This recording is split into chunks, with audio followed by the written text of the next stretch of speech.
They don't care about the future, cause they live it in the past. Sal and Kurt are taking all 5 seasons of Blossom to task. You'll laugh, you'll cry, you'll be weak in the knees. This show's got more range than this on the keys. Only gal in the house, and that's how she goes. One brother was a junkie and the other one was. Weekly lessons coming fast in the Russo flat. Blossom's teenage girl problems are as big as her hat. So take your opinionations and make them shine. It's the OK Bloomer podcast, and it's about damn time. Don't know. Don't know. Who's ready for second base, Sal? Oh, man. We're sliding on in. Right? Head first, you might say. After we struck out with Season 1, Episode 13. Yeah.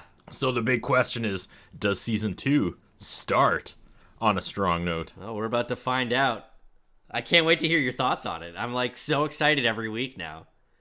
Right? Yeah. What are we going to fight about now? That's always what I'm wondering about. Who knows, man? It's good. Let's do it.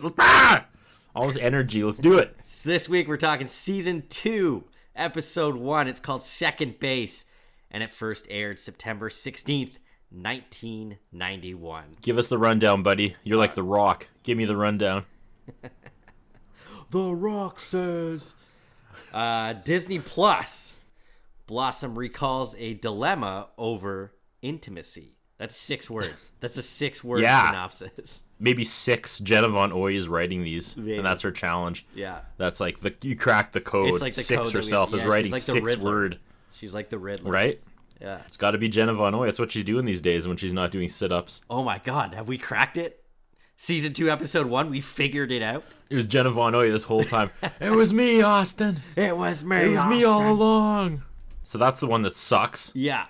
Give us the one that's good. The TV database says Blossom debates whether or not to let Jimmy go to second base. Anthony prepares for an earthquake. I love that you paused after Blossom decides if she'll let Jimmy. I was like, oh my God, what does it say? Does it explain second base? I love how second base is just a grab all for being felt up. Right? They do such a funny job of dodging that. Yeah. The whole episode. About 3/4 of the way through, I was getting confused and second guessing myself. I was like, maybe, what, am I wrong here? Right? Yeah. Actually, I didn't even What was think second about that. base in 1991? I was like, oh my God. I can only imagine what second base is in 2021. It's depressing. Oh, yeah. Yeah, for sure. Probably advanced so much into just complete depravity. Or second base now is like when you send the zucchini emoji. Yeah, maybe. It's either gotten really innocent or it's gotten completely... It's gotten just way worse. The world is stupid, Curtis. The world is progressing faster than I can keep up with it, nor care to. Yeah. I don't know if that makes me sound like an old man, but... Oh, I am such an old man. I was going to sing the praises of my chiropractor when we were talking about old men. Man, I started seeing a chiropractor. It's night and day. And yeah, man. And I always didn't want to go because I'm like, that's where old people go, is the chiropractor. But I man, wouldn't say so. Totally. But we're there. Cool, man. I'm all limber now. I'm limber. That's amazing. And I'm ready to go. I'm going to be contorting like Bendy M this entire episode. Well, this episode's about intimacy, and I have a real problem with... I've never gotten a massage. I don't think I'll ever go to a chiropractor. I just... Don't like to be touched. I do not like to be touched. It's true. I mean, I'm sure a massage would do wonders, and my back would probably feel a hell of a lot better, and I might even feel like 10 years younger, but I'm just not going to do it. You get in your own head when you're getting massages, and... Are you talking me personally, or are you talking in general? No, just in general. Oh, okay. I see a male chiropractor. He was just my referral, and he's who I use. Hey man, it's cool. You don't have to explain it. It's 2021. No. But I'm just saying. You're allowed to have a male chiropractor. I'm telling you that to tell you this, Sal. Yesterday, I moved my appointment up, and he wasn't available.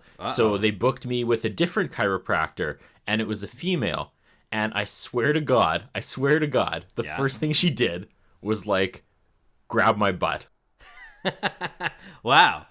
Okay. And I was like, my doctor doesn't usually start there, but whatever. She was very professional. That's, I'm not accusing anyone or, I'm 99.9999% sure that was completely on the level, but it was just like, whoa, one of those completely okay. Now that you bring it up, my doctor, that's how he starts all my appointments too.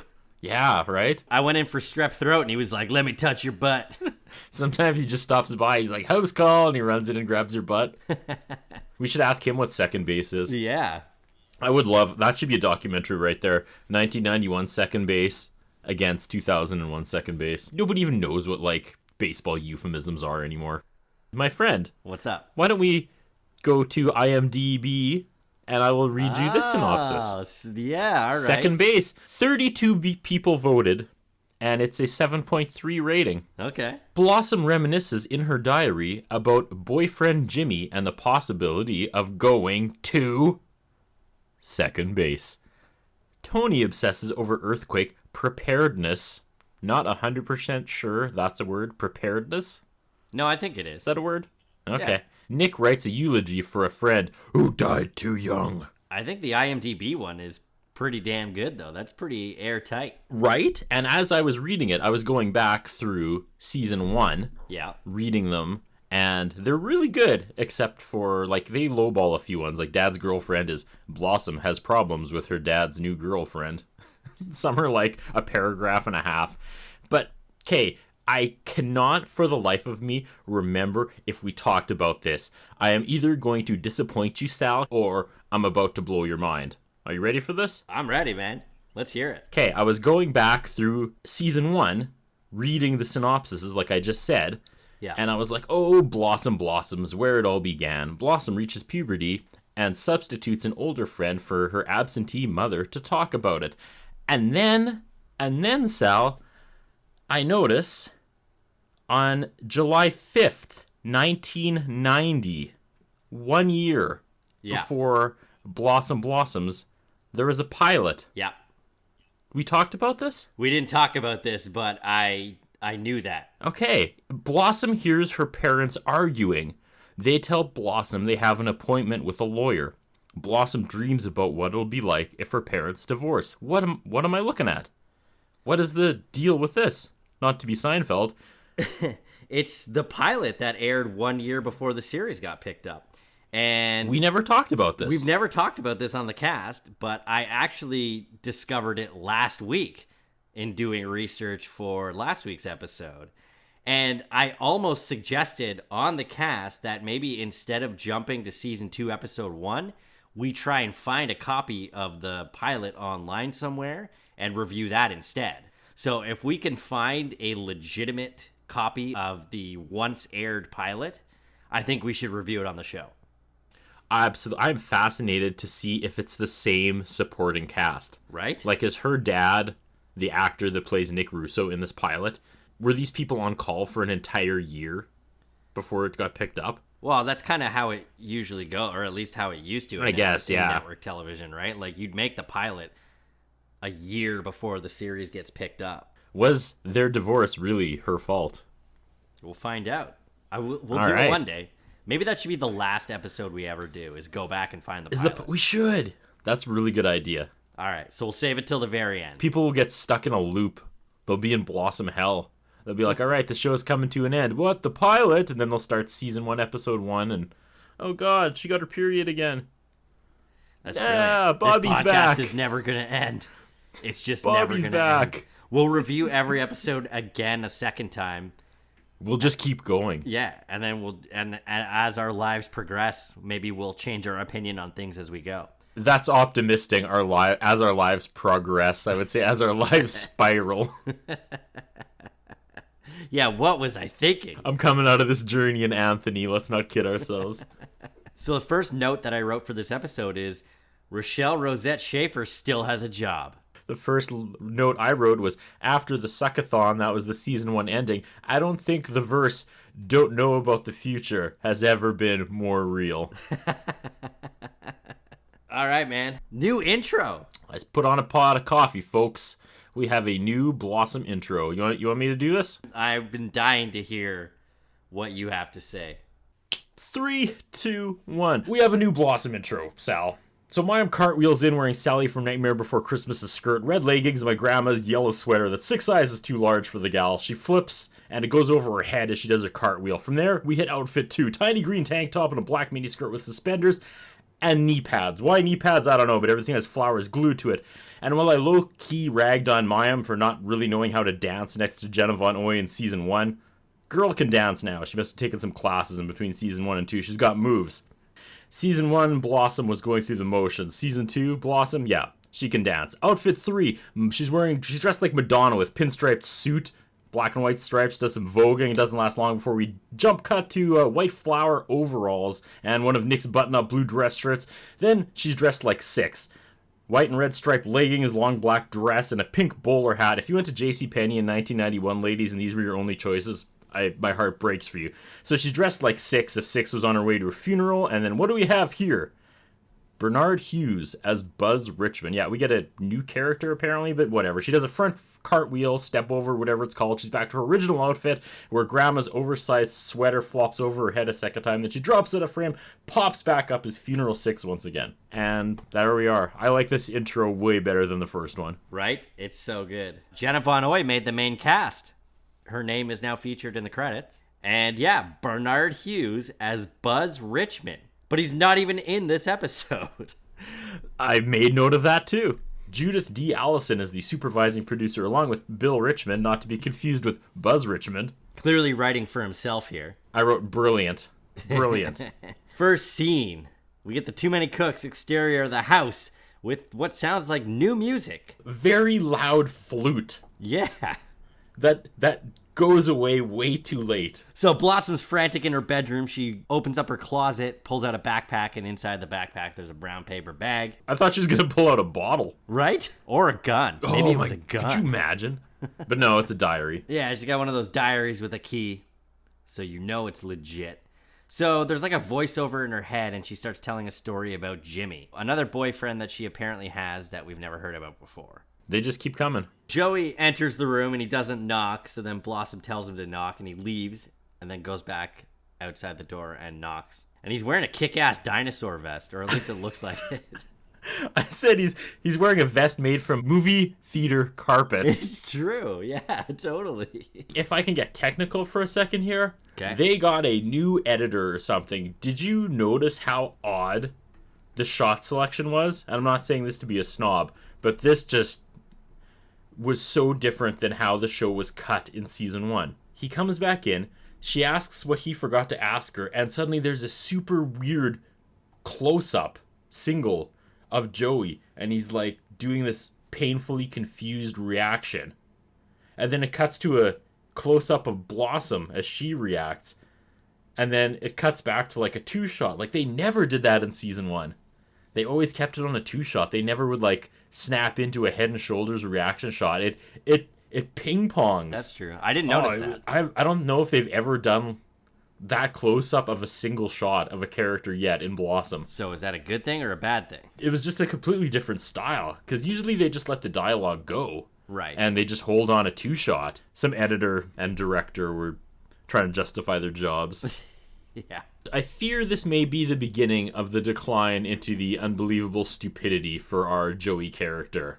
As right out of the gates, they just kind of bash subtlety in the head with a bat and make sure we all see how much of a bumbler this guy is. That's our Joey, man. No, but this was pretty forced. That close-up of him going, They have never pulled that before. Then she distracts him by asking about his pump-up sneakers, and then he forgets what's happening and leaves. He's like, oh, what you got there? Like a diary? And then, yeah, she distracts him by mentioning his new shoes. I want a pair of Reebok pumps. Those are awesome. I'm sure they're going for crazy money on eBay if you have a pair of those. Oh, for sure, yeah. I had a pair when I was a kid. Yeah, you did. That's why your vertical's so sweet. This guy can dunk, folks. You should see Sal Ricardo dunk. It's amazing. That's why they call me Dunks, bro. Right? When are we going to open a Dunks?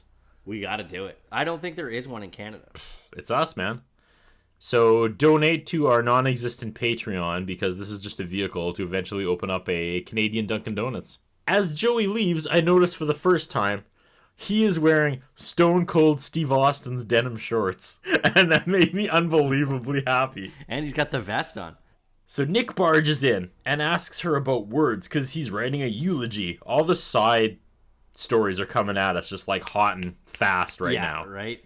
It's just quick. You know where everybody's going to be at for the next 22 minutes, like right away. Yeah, and you talk about racially insensitive. He's looking up other words and phrases for death, and one is wearing the wooden kimono.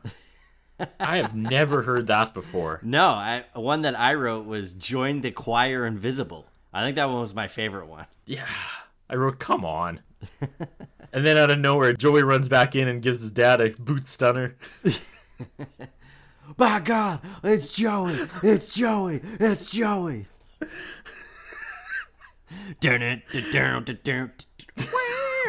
So good. Name a better wrestling theme to like get you pumped up. It's like the glass shatters at the beginning and then it's just like awesome. And you know what's coming. Drinking beers, handing out stunners, stomping mud holes, walking them dry.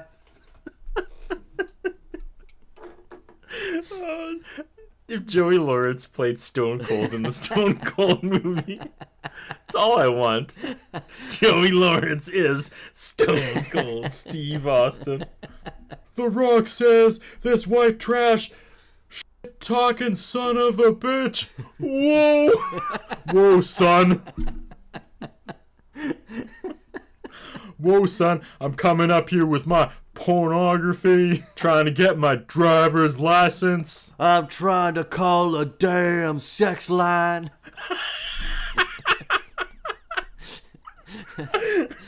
Why don't you trust me with my money, son? Oh my God. If you want to see Joey wear his Reebok pumps, give me a whoa, yeah. Starts raising his hand and people offset are throwing him Gatorade. Gonna pick up a hooker in a donut shop. Oh, hell yeah. Maybe I'll go drive to the school, find a Bobby, what? A Jimmy, what? Another Bobby, what? A Fred, what? It's too good. Where does this show go every week?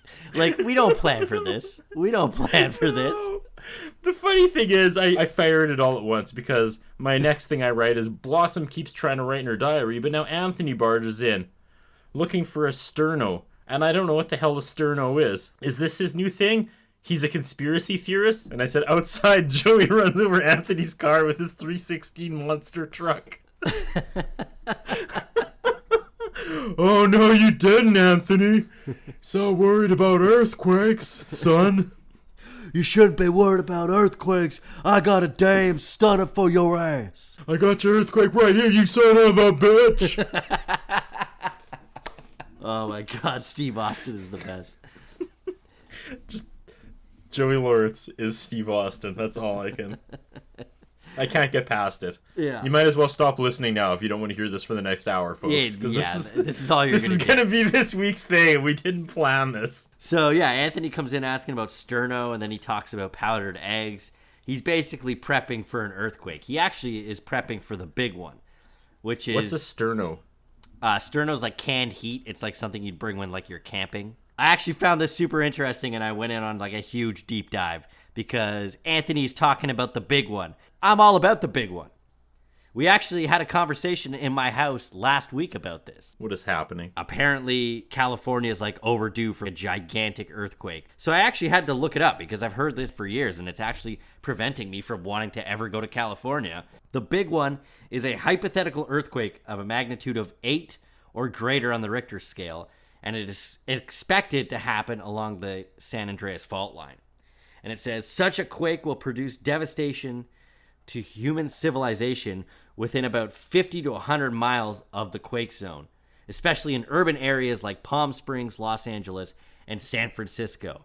And that information came from sanandreasfault.org. And if you look at their website, it looks like it was made on GeoCities in 1998.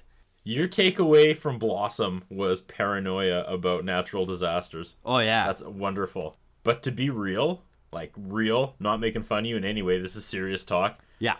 Isn't that one of the biggest things you noticed after becoming a dad? Like, you can't die now. Yeah, I guess so. To simplify it, like, you can't just do something and not be there tomorrow anymore now that, like, you're in charge of someone. Someone depends on you. I remember learning that early, where I was about to do some stupid adventure, and I had this new voice in the back of my head that was like, if you get really messed up from this, like, that affects your ability to keep this other little thing safe now. I was like, oh my god, yeah, right? All right. Right? So yeah, man. I went to LA in 2018, very end of 2018, and I did not once think about the big one. Except for the Aerosmith Best of CD called Big Ones. Great album. Great album. It has Crying on. Have I talked about the video for that song? I think you brought it up once or twice. Alright. Just making sure. Stone Cold Joey Lawrence comes back. He remembers what he was going to ask her. He was going to ask her if she thinks Christina Applegate would date him. Yes. She probably won't date you, but you know who Christina Applegate will date? Who's that? The goddamn lead singer from Counting Crows, that's who. Okay, not where I thought this was going.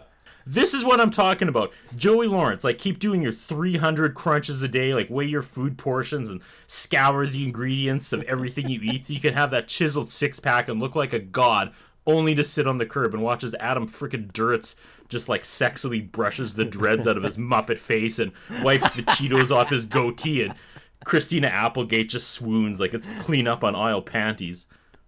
He is he's a human Muppet. Right? He is. I hate this guy so much, Sal. I hate him so much. I haven't got over us ragging on him last episode. He's like, you think Christina Applegate would date me? I'm like, no. No. She's having a long December, buddy. I feel like we've ragged on him enough. We should move on, but I'm just gonna, if he's listening, I don't want him to hate me, so I'm just gonna say, Adam Duritz proves there is no God. And now I'm done. Around here, we all look the same. I actually kind of like that song. Oh, now you're praising. What am I want to sleep with him. That's such a good song. And there it is. It's round here and his 62% body fat. It's just the winning combination. And a white guy in dreads. Yeah. How has he not been canceled? I feel like if I went as Adam Duritz for Halloween, like, people would accuse me of being in blackface. He's white. He's white. I'm gonna go to Adam Duritz's Halloween, and all these girls would be like, "How dare you, Sal? Yeah. How dare you? You smell like soap and shampoo. You, my friend, are no Adam Duritz." Adam Duritz probably smells like spray cheese that comes from a can. Oh, definitely. He smells like Fuddruckers. Who are we kidding? Adam Duritz works at a Fuddruckers right now. Right? So he's off to read War and Peace. So yes. Christina Applegate will date him. Yeah. Then she locks her door, which I don't know why she didn't do 10 minutes ago. And she starts writing in her diary, and we get the slow dissolve into a flashback. Are you keeping up with the timeline on this one? Yes. Oh, come on. Really? This is straight flashback. Yeah. So her and Six are discussing existentialism. Yeah, she sends women back 50 years and says, or maybe we were talking about our hair. And we come back into the flashback, and they are a couple of ditzes. Yeah. So then Jimmy comes in shirtless and in boxers, and Blossom is super horny. But that's not what really happened, because Blossom's embellishing in her diary. But how did you feel about that?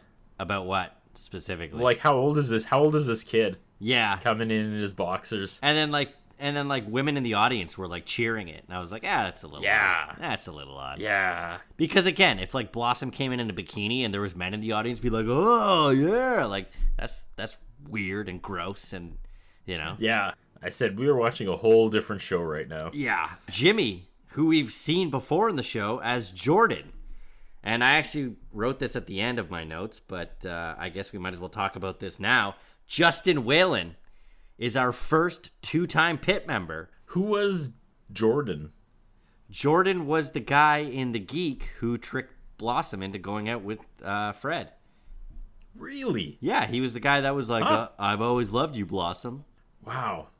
Cool. And he was Jordan Taylor, and now he's Jimmy. I started to really hate this episode right now. Okay. I just don't know what's happening, and that's not me not following flashbacks, but this just does not seem like the show we set out watching in season 1. Right. Now she has a real flashback. He's dressed. Blossom kicks out 6. They go into this Shakespeare moment, and it's funny because Jimmy is completely outacting Mayim for real. Yeah, Did you notice that?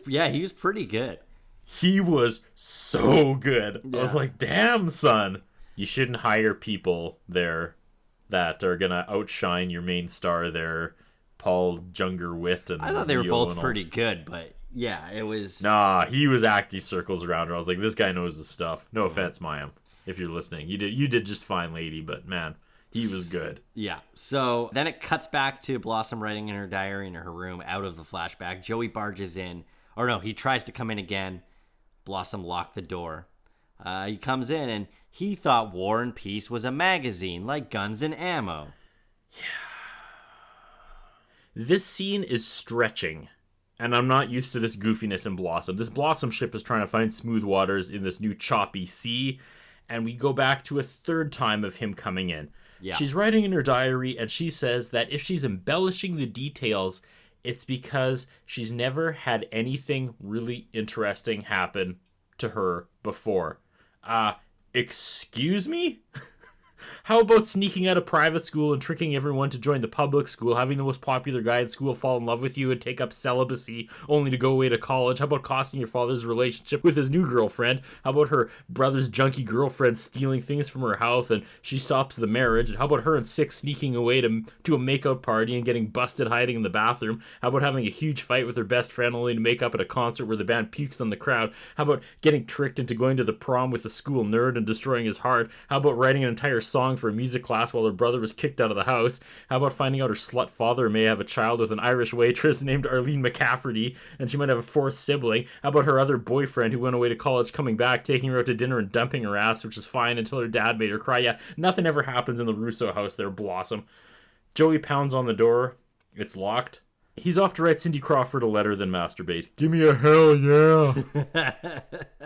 Holy crap, man. That last minute of our podcast where you summarized all of season 1 was just better than anything Disney Plus has on their synopses. Amazing. Slow clap to that, dude. But it doesn't make sense. He's just stupid. She goes, I hear Cindy Crawford likes teenage boys who write her letters. And there's a close-up of him and he's thinking, he goes, I gotta go. I just gotta go. I'm getting angry at this episode at this point, Sal. Wow. You know what? I enjoyed it a lot better the second time around. Here is where I wrote, can we finally get to the story about Blossom getting felt up? We're back in the flashback, and we kind of stick with it at this point. It's in the living room. All the men are sitting on the couch. Tony is tweaking hard. What the hell's going on? He's rocking back and forth like Mr. Peepers from SNL. Bah! Bah! Bah! Starts stuffing oranges and bananas in his mouth and spitting them out. And at this point, the studio audience sounds like canned laughter. Yeah. Nick is still working on this eulogy. He can't believe his friend died at 38, and he says there's a heart attack out there with his name on it. Dark. Yeah, I mean, if anybody's as neurotic as that, it's definitely me. Ooh, really? About dropping dead? Dude, I'm thinking about the big one. I'm always thinking about, Fascinating. See, I'm outrunning death. You do not want to live in my head, let me tell you. I have the worst genetics. That whole, exercise, that's because I'm outrunning, the rampant heart disease and diabetes that's in my bloodline. Yeah, fair enough. You're just looking over your shoulder, hey? I am, man. I'm looking. You got some Final Destination stuff going? Oh, dude, you have no idea. You have no idea. That's fascinating. That's fascinating. That's a brief window into the mind of Sal Cardo, let me tell you. Oh, I was not expecting this. I've been making fun of Anthony. I said, Anthony is end of the worlding. Yeah. I said he's watching an earthquake special, not on drugs. And then Joey tells Blossom that she looks weird. And then she changes the narrative, writing in her diary, and says she imagined his hair fell out, and he looks more like Stone Cold Steve Austin. Oh, hell yeah. Right? The reaction that he had when he was wearing the bald cap and, looking at his hair was hilarious. They took this PG-14 show after season 1, and now they're, re-aiming it at 8-year-olds. Is that what's going on here? Maybe that's what, I don't know. Maybe that's what Buzz Richmond is. Sounds like an old person name. There's suddenly going to be a senior citizen in the house. Right? I can't wait. Then the family combusts, and I throw my hands up in the air. Yeah, I don't feel like this joke paid off. So you're not worried about spontaneous combustion, though? No, I am. Oh, I am. Okay, I've Googled that shit to see like if it could happen. That's on the list too, hey? Oh, yeah. That's scary. Man, that is scary stuff. Right? There's a dance number that Blossom has with Jimmy in the living room after they all spontaneously combust. And at this point, I was like, did the network say, like, in season 2, you have to showcase more of Mayim's talents? Like, you know, she's all of a sudden doing, like, all this over-the-top stuff, like dance numbers and the Shakespeare thing. And it was like, was that, like, the notes from season 1 was like, you didn't feature Mayim enough? Because she is good at this felt that stuff, too. You know, but it seems like it's just really We talked about that in one of the episodes of season 1, too, how a lot of old shows in the 90s did that. Again, I referenced that episode of Fresh Prince where suddenly Tatiana Ali is singing karaoke for no reason. Yeah. And it's just a vehicle to, like, push their new avenues, and I don't like it. Jimmy comes in, and he's in a tux. Yeah. And this whole episode is just stupid fantasy stuff with canned laughter. Yeah. I wrote, at least they dance for a couple minutes, and I don't have to type anything. That's true. And then it cuts back to Anthony shaking the mirror in her room, warning her about the earthquake once again. See, and I feel now, looking back, knowing what I know now, I feel like I watched that laughing going, this idiot, and you were like, yeah. It's true. Gotta watch out for the mirrors. But then it was like this, I was like, suddenly there was just like a gigantic pencil in the room, like leaning against the wall.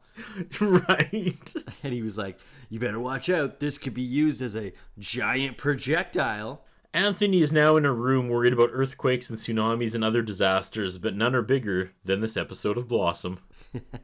Wow. Yeah. How about this dark line? He reminds his sister to yell, Anthony, Anthony, I'm under here after the earthquake hits. Yeah.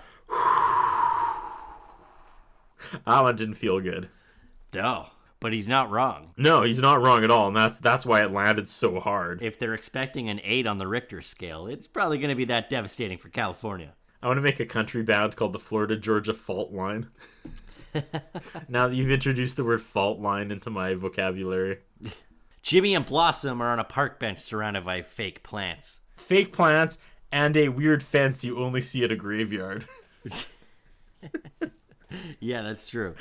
Top marks for set design on Blossom Season 2, Episode 1. Yeah.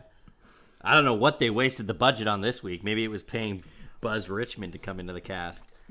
They sure didn't waste their budget on Jimmy's knitted fisherman jacket. I actually took note of that. I was like, he looks like he's supposed to be on Happy Days. What the hell is he wearing? It's like Captain's jacket, but it's knitted. I thought he was going to be like, Blossom, may I move my hand starboard? May I move it down port? I swear to God, he looks like an Archie character. Like, I don't know what he this does. is supposed to be. He does. Golly gee, Mr. Russo. I only wanted to get to second base with your daughter. Jimmy! Whoop! He's out the front door. So Blossom mentions that she fell off the monkey bars when she was a kid trying to impress Wayne Blau as she cut open her chin. And Jimmy asks to see her scar, and then he's kind of acting like super awkward around her. I like that. Yeah. I really like that. Where he realized he said something really stupid, and there was like, a great shot where he looks away from her and was like, idiot! Yeah, he's like, be cool, man. Yeah. I like that, too, because he was actually really, like, trying to impress her, too. He, however, doesn't react like that when he tells Blossom he wishes he knew her when she was little. Yeah. Not sure where that line lands. Sal, what were your thoughts on that line? Is that supposed to be romantic? I was like, that's kind of creepy. Yeah, and then I circled back and I was like, no, I mean, I get it, I guess. I mean, it would kind of be fun if I knew my wife when she was little, too, as long as I was also little. There needed to be more explanation there. I thought of that, but then I don't know. It's just a weird line. Yeah, I just wrote, someone arrest this sexual predator. Jesus. You know? Yeah. Yeah, this could have been shot with handheld footage from peep catchers, but he thinks about her as a child, and they start making out. Yeah. And then I just got all like inside. Is making out second base? Is that no? Because she's been to a makeout party. So is this a big deal? But then no, Curtis, feeling up is second base. Let's not forget. Yes. That's second base. I think that was just like a TV safe thing to say, you know? And boy, are they beating it like a dead horse here. Oh, God, yeah. So we come out of the flashback as Nick comes in, and he's wearing an oversized button-up black shirt, half unbuttoned, revealing a very low-cut blue wife beater with some serious 1991 chest hair popping out. Damn, son. Suddenly, a DeLorean full of Irish waitresses comes screeching onto the Russo lawn. Because did you know DeLorean is an Irish car? Isn't that fun? I did not know that. Yeah. Wow. For this joke, I looked up Irish-made cars, and DeLorean is the only one I had heard of. That's fantastic. Because he bangs Irish waitresses, right? That's the joke. He sure does. So they drove the DeLorean to his house. Because they can't get enough of his chest. Yeah, that's the joke. Okay. I was like, oh man, did he join the mob with Blossom's last boyfriend from the previous episode? I was a little sad that the entire human trafficking segment got cut I'm out. sorry, man. I just couldn't do it. It's fine. I was like, is this meant to be joked about? Hey, if there's ever two people to make tasteful jokes about the horrors of human trafficking, it's you and I. That's true. We weren't making fun of human trafficking itself. We were making fun of the characters in the background who were clearly human trafficking. That's true. We do it classy. Human trafficking done classy. Okay, Bloomer podcast. The third best Blossom Review podcast. Nick comes into her room again while she's writing in her diary, tells her that she looks flushed. She asks for privacy, and Nick is surprisingly cool with it. He's like, yeah all right, sure. But then as he leaves, as he's about to leave, he turns around and asks if he could read the diary. And Blossom says, what diary? Nick is totally going to read it when she's at school. Fucking psychopath. Oh, 100%. Yeah. So at this point, Blossom's all horned up, and she's still writing. And she says she needs to talk to somebody smart, with insight, and who's always at home. Guess what? That's 6. Yeah, the 6th character just taking a beating this episode, hey? Right? It's like we're pivoting and now like 6 is the loser and Blossom's cool. She says this is the big time. She's thinking of going to second base. And 6 gasps. And it goes to commercial break. We come back. Did you notice this? We get the Too Many Cooks dark exterior of the house, and a goddamn car drives through the shot. It's not a still image, Sal. I fell off my chair. I assume those were stills. So it cuts back to the bedroom. 6 screams, and she says second base about 1,000 times. The way she was here, I put money. She's earned her spot as a main cast member. Jenna Bono is awesome. 6 is amazing. Yeah. It's no surprise that she becomes an absolute main character. Yeah. So Blossom's trying to explain what she thinks second base is, but again, they don't outright say it. I didn't mention this earlier, but Blossom now has a computer in her room. She sure does, Sal. And it was all set up for this cameo, I guess. It's Reggie Jackson. Did you ever think Reggie Jackson would be in the Blossom pit? No, but is this worthy of a pit? No, this is more of like the special appearance. Yeah. But I didn't laugh, but I acknowledged that this was a pretty fun moment in this episode. Yeah. Like, good on them. I suppose. It's random, but I really liked it, actually. And he was explaining what second base is, but like in baseball. Yeah. He's like, it's 90 feet from first base, it's 90 feet from third base, and it's mostly covered by the second baseman and shortstop. And I was like... He did it in one take. Like, yeah. I don't know if he did a million takes, but it was one shot. And I said, he aced that. Yeah, he did. Reggie Jackson, man. Mr. October. I don't know what that means. Let me tell you, Curtis, he was nicknamed Mr. October for his clutch hitting in the postseason. I don't know what that means. It means good at baseball.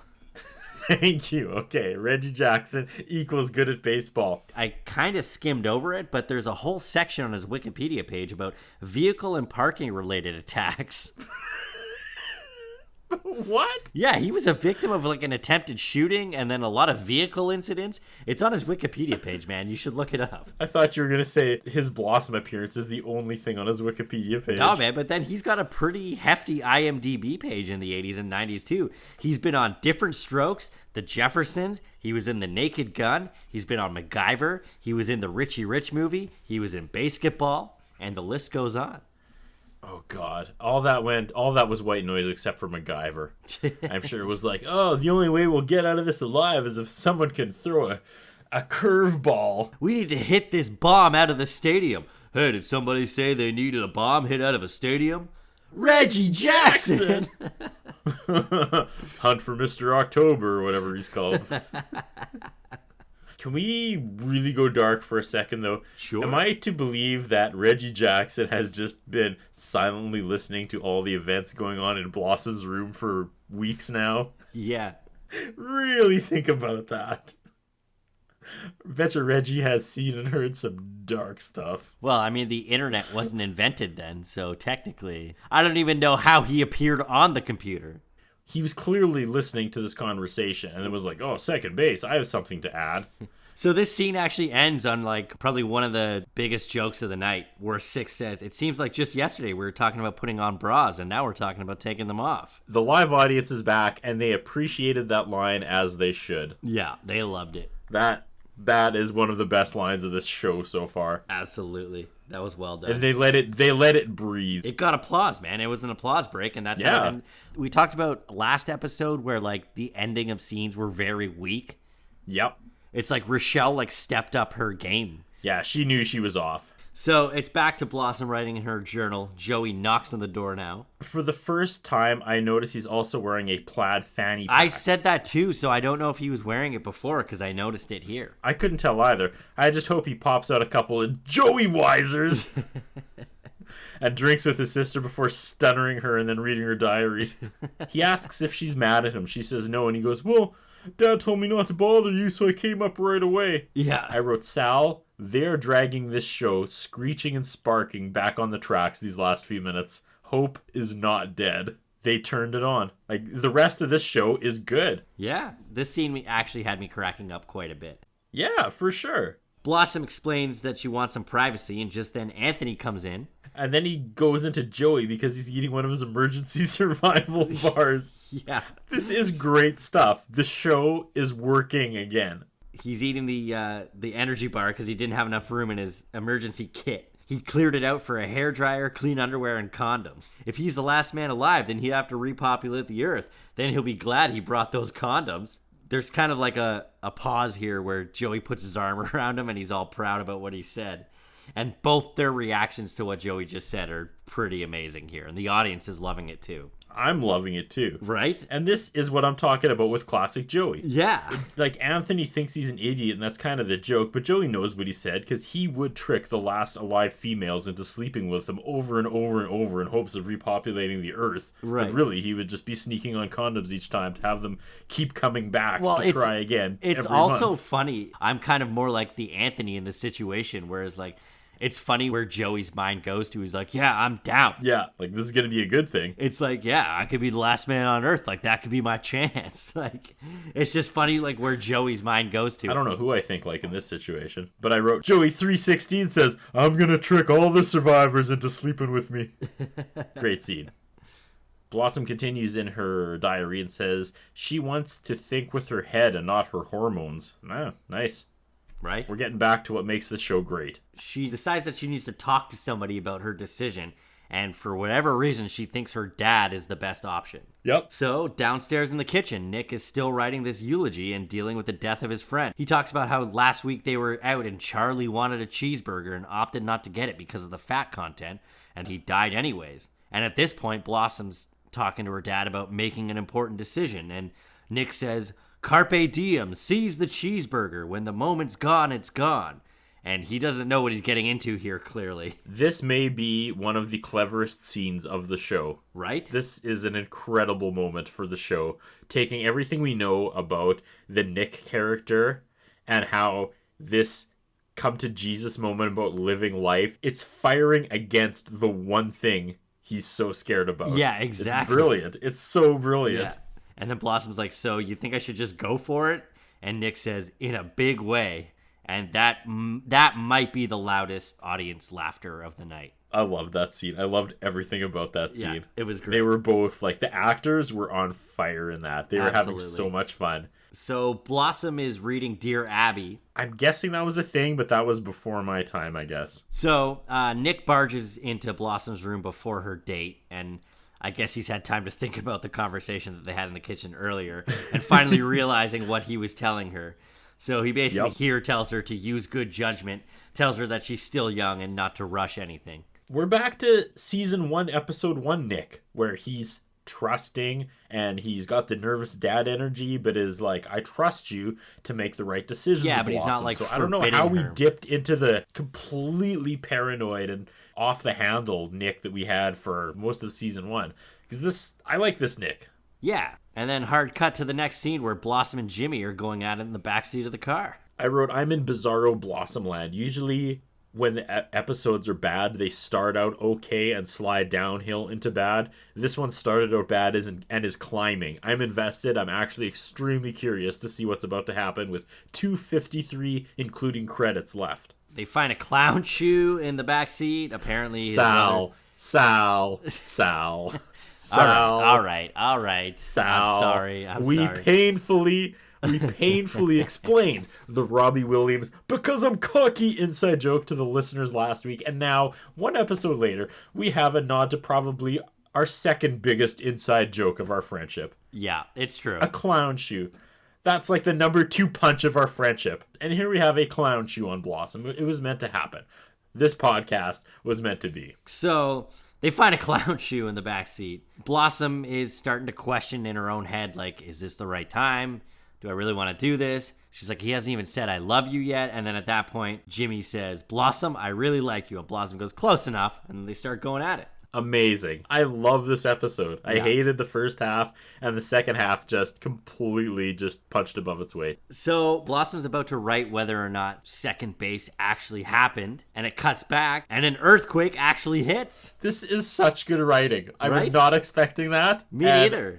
It was so rewarding. I was so happy with this episode. And it's so funny because Anthony runs in and he goes, earthquake, yes! So they go and hide under Blossom's desk. And then she grabs her diary, which was also funny. Yeah. Stone cold, Joey Lawrence is completely shook up. And Nick's like, you okay? What? You scared? What? You hiding under the table? What? You freaking out? What? You having a panic attack? What? You creepy son of a bitch. Joey's basically acting like he's got PTSD. He's like freaking out and shaking. Blossom's consoling him on the couch while he's hiding under a blanket. Did you notice, though? He is making Mayim laugh. Oh, yeah. Did you catch that? Yeah, for sure. He is acting so stupid, and she is trying to keep it together, but she's got her head down like almost this entire scene. Yeah, she is Jimmy Falloning it. Yeah, she's finishing up her diary entry, and Joey's like peeking over her shoulder, and she basically says, if the big one had hit, then she would have had a written record of something private that she would like to keep to herself. Yeah. So she decides in her diary not to write whether or not she went to second base. I kind of like how they did that. I like that ending. Oh, absolutely. Yeah. That was a brilliant way to end it. They backed themselves into a serious corner I did not know how they were going to get out of. Yeah. And they pulled it off. The second half of this episode may be the best writing of the show so far. My last note of the episode here is Rochelle may have redeemed herself. I said the Holy Trinity are back together. Paul Junger-Witt, Tony Thomas, and Don Rio. Right?